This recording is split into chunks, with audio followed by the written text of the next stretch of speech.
Hello. നമ്മുടെ love ബേർഡ്സിൻ്റെ കുഞ്ഞുങ്ങളെ ഇന്ന് പിടിച്ച് കടയിൽ കൊടുക്കാനായിട്ട് പോവുകയാണേ. ഞാൻ കയ്യിൽ ഗ്ലൗസും നെറ്റൊക്കെ ആയിട്ടാണ് വന്നിരിക്കുന്നത്. ഗ്ലൗസ് ഇട്ടില്ലെങ്കിൽ ഇത് കൊത്തും കേട്ടോ, നല്ല രീതിയിൽ ഇത് കൊത്തും. എനിക്ക് നേരത്തെ നല്ല കൊത്ത് കിട്ടിയിട്ടുണ്ട്, അതുകൊണ്ട് ഞാൻ ഇപ്രാവശ്യം ഫുൾ സെറ്റപ്പിലാണ് ഇറങ്ങിയിരിക്കുന്നത്. നമ്മുടെ കുട്ടിപ്പട്ടാളങ്ങളെല്ലാം കൂടെ കൂടിയിട്ടുണ്ട്, അവർക്ക് വലിയ ഇൻട്രസ്റ്റ് ഉള്ള കാര്യമാണ്. ഇതിൽ നിന്ന് കുഞ്ഞുങ്ങളെ പിടിക്കുക എന്ന് പറയുന്നത് നല്ല ടാസ്ക്കായിരുന്നേ. അതിനകത്ത് നെറ്റ് അങ്ങോട്ട് ഇടുമ്പോഴത്തേക്ക് ഇതുങ്ങളെ പേടിച്ചിട്ട് കിടന്ന് പറക്കുകയും ചിറകട്ടടിക്കുകയൊക്കെ ചെയ്യുമായിരുന്നു.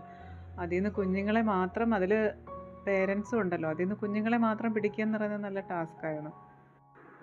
പിന്നെ ഇതിന് എന്തിനാണ് ഇപ്പോൾ കൊടുക്കുന്നതെന്ന് വെച്ചാൽ അതിനകത്ത് വീണ്ടും മുട്ടയിട്ട് അടയിരിക്കുന്നുണ്ട് 2 കിളികൾ. അത് ഒന്നിൽ കുഞ്ഞുങ്ങൾ വിരിഞ്ഞ് ഒന്നിൽ 4 കുഞ്ഞുങ്ങളും അടുത്തതിൽ 3 മുട്ടയുണ്ട്. അപ്പോൾ ഇനിയും അടുത്ത സെറ്റ് വിരിയുമ്പോഴത്തേക്ക് എല്ലാത്തിനും കൂടെ അതിനകത്ത് സ്പേസ് കുറവാണ്. അപ്പോൾ അതുകൊണ്ടാണ് ഇപ്പം കൊടുക്കാമെന്ന് വിചാരിക്കുന്നത്. അങ്ങനെ വളരെ കഷ്ടപ്പെട്ട് ബുദ്ധിമുട്ടി ഞാനൊരു 3 എണ്ണത്തിനെ പിടിച്ചു. അതിന് കടയിൽ കൊടുത്ത് പൈസ മേടിച്ചു കേട്ടോ. ഒരെണ്ണത്തിന് 150 രൂപ വെച്ചാണ് അവർ തരുന്നത്. അപ്പോൾ നമുക്ക് തിന മേടിക്കാനെങ്കിലും ആവുമല്ലോ. അപ്പോൾ അതിൻ്റെ കാര്യങ്ങളൊക്കെ അങ്ങനെയും കഴിഞ്ഞു പോയി. അപ്പോൾ അടുത്ത വിശേഷങ്ങളൊക്കെ ആയിട്ട് അടുത്ത വീഡിയോയിൽ വരാം. Thank you.